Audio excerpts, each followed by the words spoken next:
कुछ कैटेगरीज होती हैं। ये जिस ऑर्डर में आपको स्क्रीन पे दिखाई दे रही हैं इसी ऑर्डर में आप इनको याद रखें ताकि इनका प्रेसिडेंस रूल भी आप समझ पाएँ। तो यूनरी ऑपरेटर्स हमने लास्ट क्लास में देखे थे। आज यूनरी ऑपरेटर का ही एक ऑपरेटर जो रह गया था उसको कवर करेंगे, जिसको हम बोलते हैं साइज ऑफ ऑपरेटर।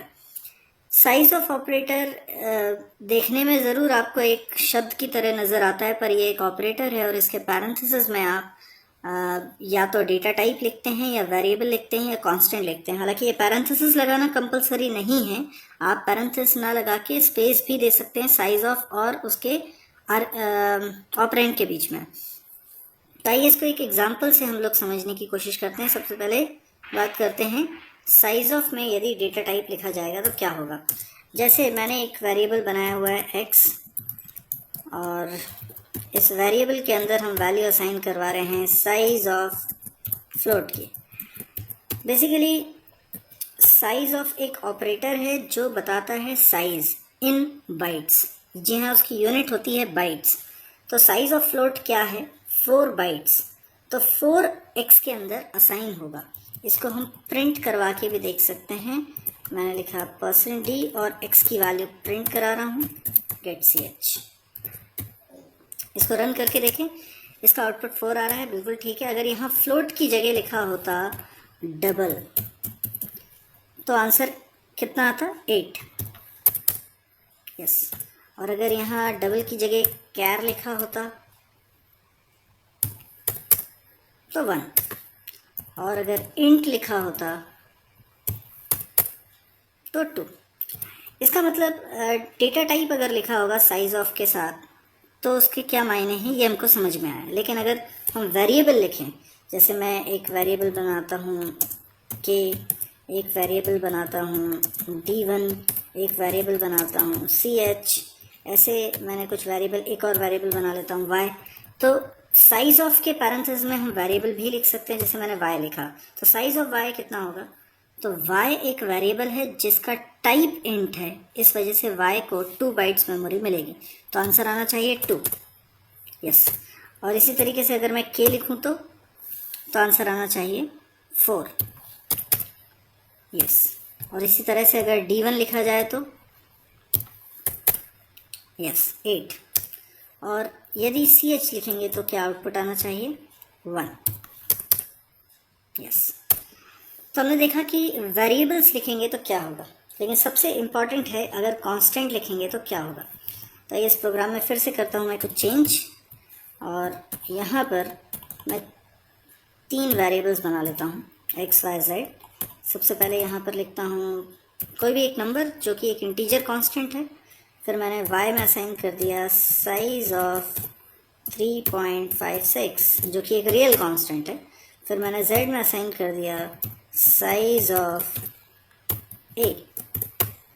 तो आपके हिसाब से x, y, z के अंदर वैल्यूज़ क्या जाएंगे? आप चाहें तो यहाँ पर स्क्रीन को पॉज करिए और सोचिए आराम से कि x, y, z में क्या वैल्यूज़ असाइन होंगी। इन्हीं को मैं प्रिंट करा के देख रहा हूँ, आप पॉज कर सकते हैं यहाँ। यस। तो आपने देखा होगा कि इसका आउटपुट क्या आ रहा है।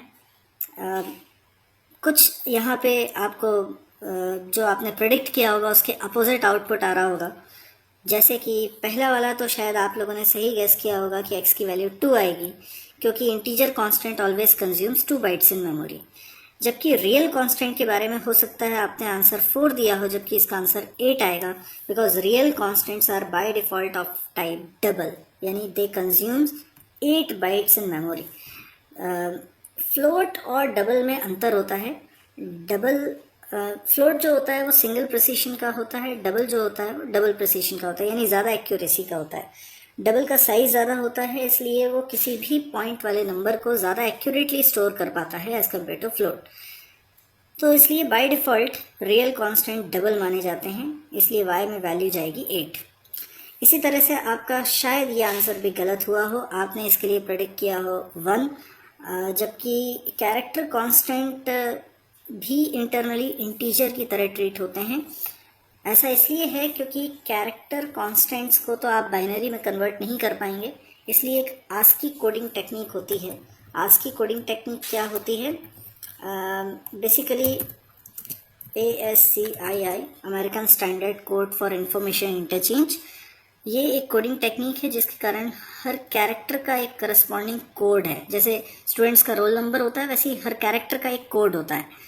तो ये 0 से 255 तक कोड्स हैं, और कोई भी कैरेक्टर कांस्टेंट इंटरनली वो कोड से ही रिप्रेजेंट होता है। यानी आप भले ही लिखते हैं कैरेक्टर कांस्टेंट, पर वो इंटरनली इंटीजर में कन्वर्ट हो जाता है।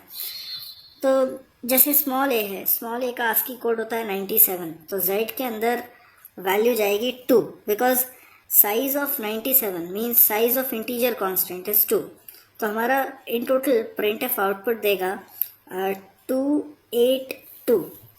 Let's see, yes 282। तो ये हमारा आउटपुट आया। आई होप आपको ये लेक्चर समझ में आया होगा। इससे आपको साइज ऑफ का यूज़ भी समझ में आया होगा। खास तौर पे साइज ऑफ में ये 2 बातें आपको ध्यान में रखनी होंगी, क्योंकि इसी में अक्सर स्टूडेंट्स गलती कर देते हैं। जितने भी ऑपरेटर सी लैंग्वेज में हैं उनकी प्रायोरिटी रूल कैसी है, मतलब जब एक एक्सप्रेशन में एक से ज्यादा ऑपरेटर्स लगे होते हैं तो पहले किस ऑपरेटर को सॉल्व करना होता है, ये इस बात पे डिपेंड करता है कि किस ऑपरेटर की प्रायोरिटी ज्यादा है। तो जिस तरीके से मैंने यहाँ पर ये ऑपरेटर्स की कैटेगरीज के नाम लिखे हुए हैं, आप समझ सकते हैं कि यूनरी ऑपरेटर की प्रायोरिटी सबसे ज्यादा है।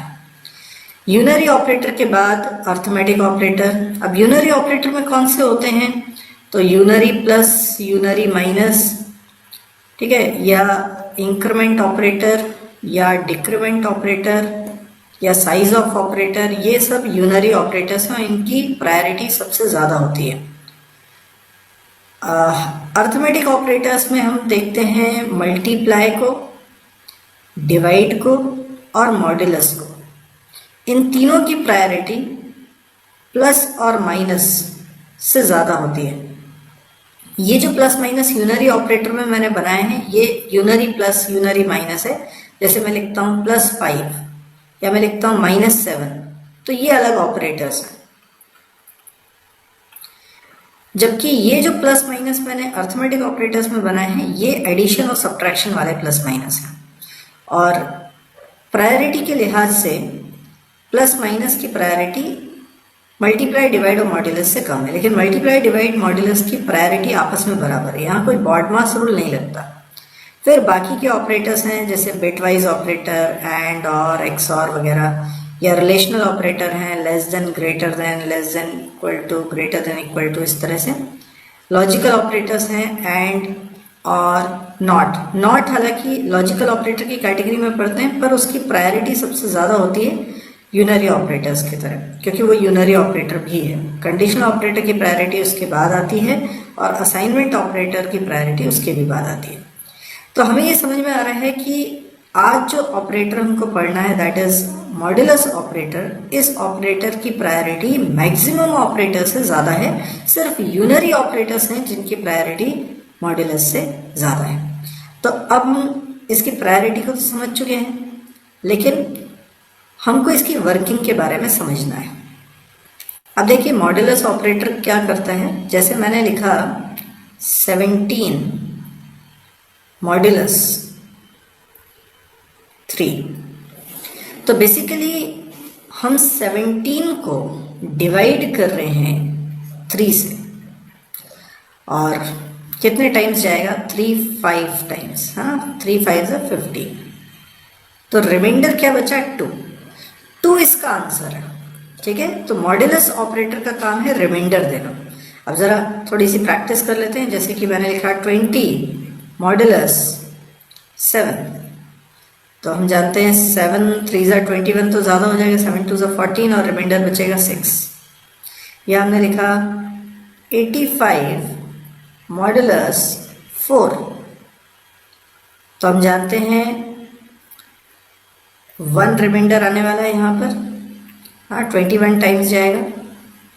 यहाँ हमने लिखा 10 मॉड्यूलस 4, तो 10 को 4 से डिवाइड करिए, रिमाइंडर कितना बचेगा, 2, ठीक है। अब ये तो एक चीज़ होगी। अब इसमें भी कुछ क्वेश्चंस हैं जो कई बार हमको परेशान करते हैं। फॉर एग्जाम्पल मैंने लिखा 3 मॉड्यूलस 4, जब भी छोटे नंबर को बड़े नंबर से डिवाइड करेंगे ये छोटा नंबर ही आंसर आएगा, यानी इसका आंसर 3। अब क्यों ऐसा हुआ? आपने 3 को डिवाइड किया 4 से, अब ये 4 1 ज़ा 4 तो ज़्यादा हो जाएगा, इसलिए 4 0 ज़ा 0 और रिजल्ट आएगा 3, इसलिए इसका आंसर 3 आएगा। तो जब भी छोटा नंबर लेफ्ट में हो ना तो वही आंसर होता है। तो ये आपने एक ट्रिक याद कर ली। कई बार ऐसे भी नंबर होते हैं जो कंप्लीटली डिविजिबल होते हैं, ठीक है। जैसे मैं लिखता हूँ 25 मॉडुलस 5, अब ये कंप्लीटली डिविजिबल है तो इसका जो रिजल्ट आएगा वो 0 आएगा, क्योंकि 25 को 5 से डिवाइड करेंगे तो रिमाइंडर 0 बचेगा। रिमाइंडर 0 बचना मतलब कि वो डिविजिबल है, पहला वाला नंबर इस दूसरे वाले से डिविजिबल है। तो कभी भी मुझे डिविजिबिलिटी चेक करनी है कि कोई नंबर है जो x वेरिएबल में रखा है, क्या वो y से डिविजिबल है, तो कभी भी x डिवाइडेड बाय y करके मत देखिएगा, ये गलत तरीका है। हमें हमेशा मॉडुलस ऑपरेटर का इस्तेमाल करना चाहिए। अगर इसका रिजल्ट 0 आ जाता है तो यस ये डिविजिबल है, अगर इसका 0 नहीं आता है तो क्या आएगा?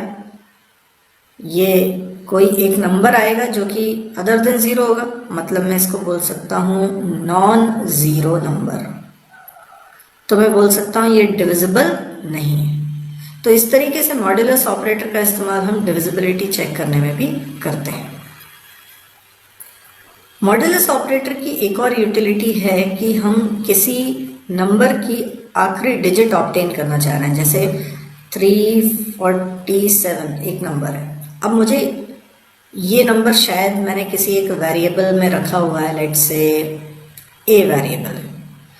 अब मुझे क्या चाहिए कि मेरे पास एक वेरिएबल है आर नाम का, जिसमें मुझे इस नंबर की आखिरी डिजिट चाहिए यानी 7। तो मैं क्या करूँगा, ए में जो नंबर रखा है उसको मॉडुलस करूँगा 10 से।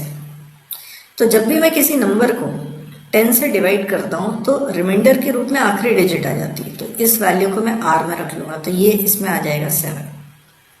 अगर मुझे ये 47 आर में रखना होता तो मैं लिखता ए मॉडुलस 100, तो आर के अंदर क्या चला जाता 47, या कोई दूसरा वेरिएबल ले लेता हूँ एम, तो एम के अंदर क्या चला जाता, एम के अंदर चला जाता 47, ठीक है। यहीं पर अगर मैं आर या कोई दूसरा वेरिएबल लेता हूँ, जैसे कि मैंने ले लिया के, ठीक है, और यहाँ पर मैं वेरिएबल ले लेता हूँ के, ठीक है। तो के के अंदर मैं रखता हूँ a डिवाइडेड बाई 10। अगर मैं a डिवाइडेड बाई 10 करूँगा ना तो 347 डिवाइडेड बाई 10 हो जाएगा 34। पॉइंट पे नहीं आएगा आंसर क्योंकि दोनों इंटीजर है, ठीक है। तो डिवाइड का काम अलग हो जाता है, इससे क्वोशिएंट मिलता है और मॉडुलस से रिमाइंडर मिलता है। सी लैंग्वेज में मॉडुलस ऑपरेटर के बारे में एक और बात समझ लीजिए कि अगर दो नंबर हैं, फॉर एग्जांपल 5 मॉडुलस 2, रिमाइंडर क्या आएगा 1, है ना, 2 2 4, रिमाइंडर 1 आ गया। अब अगर -5 मॉडुलस 2 होता तो क्या होता, या फिर 5 मॉडुलस -2 होता तो क्या आंसर आता, या -5 मॉडुलस -2 होता तो क्या आंसर आता। तो ध्यान ये रखिए कि जब भी माइनस साइन लगा हो तो पहले तो माइनस साइन को इग्नोर करके आप क्वेश्चन को सॉल्व करिए। यानी ये 5 मॉडुलस 2, तो रिजल्ट तो सभी केसेस में फिर 1 आएगा, हाँ। लेकिन अगर पहली वाले नंबर पे यानी न्यूमरेटर जो लेफ्ट ऑपरेंड है वो अगर नेगेटिव है तो रिजल्ट भी नेगेटिव होगा।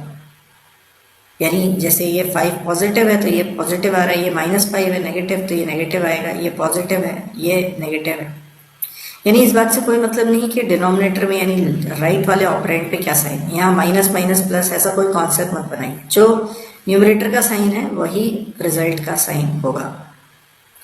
इसके अलावा एक बात और याद रखिए कि मॉडुलस ऑपरेटर कभी भी रियल कॉन्स्टेंट्स पे वर्क नहीं करते। तो आपने बोला 3.5 मॉडुलस 2, तो ये गलत है, इसमें एरर आएगी, ठीक है। ऐसे आप नहीं कर सकते। यानी दोनों ऑपरेंड्स कैसे होने चाहिए, इंटीजर्स होने चाहिए। आई होप आपको मॉड्यूलस मल्टीप्लाई और प्लस दोनों लगे हो तो आप मल्टीप्लाई को पहले सॉल्व करिए। यहाँ कोई बॉडमास रूल नहीं होता है, जिसका मतलब है कि यहाँ मल्टीप्लाई और डिवाइड की प्रायोरिटी सेम है। अगर कोई अर्थमेटिक ऑपरेटर्स एक से ज़्यादा एक ही एक्सप्रेशन में लगे हों और उनकी प्रायोरिटी बराबर हो तो उनको लेफ़्ट टू राइट ऑर्डर में सॉल्व किया जाएगा। इसका मतलब जितने भी अर्थमेटिक ऑपरेटर्स हैं उनकी associativity rule left to right होगा।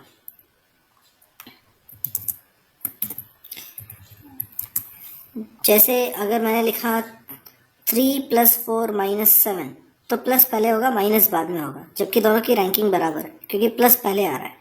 अगर मैंने लिखा 3 - 4 + 7 तो माइनस पहले होगा, प्लस बाद में होगा। कुछ और एग्जाम्पल से इस चीज़ को क्लियर करते हैं। जैसे मैं एक सिंपल सा प्रोग्राम बनाता हूँ। इस प्रोग्राम में मैंने एक वेरिएबल लिया x। तो ये तो बहुत सिंपल से क्वेश्चंस मैं आपसे पूछ रहा हूँ। x में असाइन करता हूँ 3 + 4 %d एड्रेस ऑफ x। बता सकते हैं क्या रिजल्ट आएगा? ऑफ कोर्स आप बता सकते हैं। x की वैल्यू आएगी 7।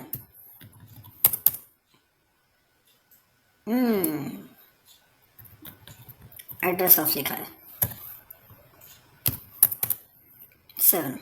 ओके, ऊपर क्लियर स्क्रीन लगा देते हैं।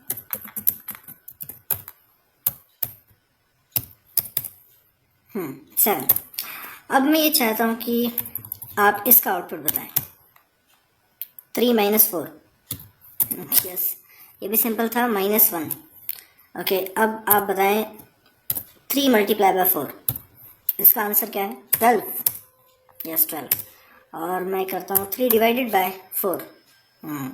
इसका आंसर नहीं, इसका आंसर 0.75 नहीं होगा, इसका आंसर होगा 0। यस। अब ये 0 क्यों आया? सी लैंग्वेज में रूल है कि दो इंटीजर के बीच में कोई भी ऑपरेशन परफॉर्म करेंगे तो रिजल्ट इंटीजर ही आएगा। अब 3 भी एक इंटीजर है, 4 भी एक इंटीजर है, इसीलिए दोनों का रिजल्ट कभी रियल नहीं आ सकता। यहाँ नंबर्स दो अलग अलग कैटेगरी में है, इंटीजर और रियल, तो पॉइंट पे नहीं आ सकता आंसर। अब इस बात को आपको याद रखना है। और इस तरह की मिस्टेक्स बहुत जगह पर हम प्रोग्रामिंग के दौरान करते हैं। जैसे हमें 3 नंबर्स का एवरेज निकालना हो तो हम लिख देते हैं a + b + c / 3। अब ये a b c अगर इन टाइप के होते हैं तो तीनों का सम भी इंटीजर आता है, और इंटीजर / 3 करेंगे तो भी आंसर हमेशा इंटीजर आएगा, जबकि हो सकता है एवरेज कभी पॉइंट में भी आए।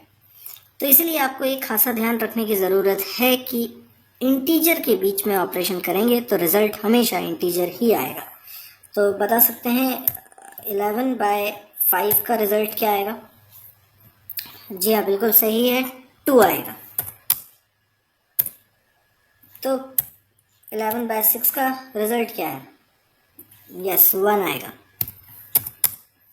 ठीक है, सिंपल है, अब आपको समझ में आ गया होगा। यदि हम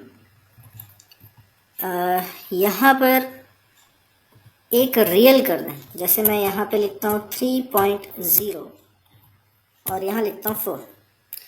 अभी इस एक्सप्रेशन में एक रियल है और एक इंटीजर, तो इसका रिजल्ट रियल आएगा। वो तो x का टाइप इंट है, इसलिए x के अंदर पॉइंट वाली वैल्यू स्टोर नहीं हो सकती। अदरवाइज इस एक्सप्रेशन का रिजल्ट 0.75 आता। तो इसका मतलब ये हुआ कि अगर एक भी रियल है तो रिजल्ट रियल आएगा। तो इसको यहाँ पे हम समझ लेते हैं, 3/4 है तो 0 आएगा, 3.0/4 है तो 0.75 है, 0.75 आएगा। राइट। अगर मैंने लिखा 3 / 4.0 तो भी 0.75 आएगा, और अगर मैंने लिखा 3.0 / 4.0 तो भी रिजल्ट 0.75 आएगा।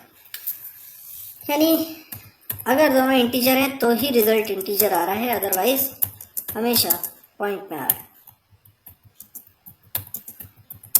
ओके, तो ये हमें समझ में आ गया डिवाइड ऑपरेटर। अभी मॉड्यूलो ऑपरेटर और देखते हैं। मैंने यहाँ लिखा 3 मॉड्यूलो 4। मॉड्यूलो ऑपरेटर रिमाइंडर देता है, यानी 3 को आप 4 से डिवाइड करिए, देखिए रिमाइंडर क्या आएगा। इसका आंसर आ जाएगा 3। यस, क्योंकि देखिए 3 को जब 4 से डिवाइड करेंगे तो 4 बड़ा नंबर है, 4 जीरो से 0 होगा, तो रिमाइंडर तो 3 बचेगा। अच्छा, सिंपल कर देता हूँ 13। तो यहाँ पे 13 को 4 से डिवाइड करिए, रिमाइंडर क्या आएगा 1। यस, अगर मैंने यहाँ कर दिया 23 और यहाँ कर देता हूँ 5, तो रिमाइंडर क्या बचेगा 3। यस, अगर मैंने यहाँ लिख दिया 25, तो रिमाइंडर क्या बचेगा 0। बिल्कुल सही, क्योंकि कम्प्लीटली डिवाइड हो रहा है। तो डिविजिबिलिटी चेक करने के लिए भी ये मॉड्यूलो ऑपरेटर बहुत काम का है। जब भी आपको लगे कि किसी नंबर को हमें किसी नंबर से डिवाइड करके देखना है कि वेदर इट इज़ डिविजिबल और नॉट, तो हमेशा मॉड्यूलो ऑपरेटर का इस्तेमाल करिएगा, डिवाइड ऑपरेटर का कभी मत करिएगा, क्योंकि डिवाइड ऑपरेटर से डिविजिबिलिटी चेक नहीं हो रही है, मॉड्यूलो ऑपरेटर से डिविजिबिलिटी इजीली चेक हो रही है। तो ये हमारे अर्थमेटिक ऑपरेटर्स कंप्लीट हो गए हैं। इसके बाद अगले ऑपरेटर्स हम देखेंगे बिटवाइज ऑपरेटर अपने अगले पार्ट।